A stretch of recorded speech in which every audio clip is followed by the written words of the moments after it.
Hey guys, what's up? It's going on the test drive of BMW X5 series now.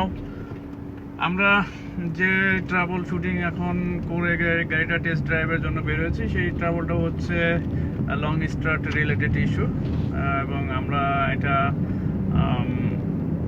এটার জন্য fuel filter change করেছি। Fuel filter change করার পরে গাড়িটার long স্টার্টের যে প্রবলেমটা সেটা একটু রিলিজ হয়েছে। তো যে প্রবলেমটা হয় সেটা হলো ভেহিকেলে ওয়ার্ম আপ হওয়ার পর গাড়িটা লং স্টার্ট হার্ড স্টার্ট হয়ে যায়। তো সেটার জন্য আমরা এই হাতির ঝিল এরিয়াতে টেস্ট ড্রাইভ দিচ্ছি ইঞ্জিন ওয়ার্ম আপ করার জন্য। এই দিক থেকে আপনাদের আরও একটা কথা বলে রাখি, এটা আমরা গেজ করছি this is an issue of starting system of starter motor.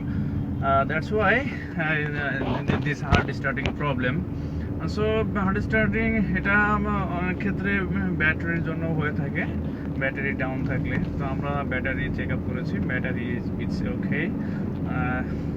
So self starting সিস্টেমে যেটা হয়, সেলফ স্টার্টার যদি কার্বন ওন হয়ে যায়, ক্ষয়প্রাপ্ত হয়ে যায়, সেই ক্ষেত্রে এই প্রবলেমটা হয়ে যায়।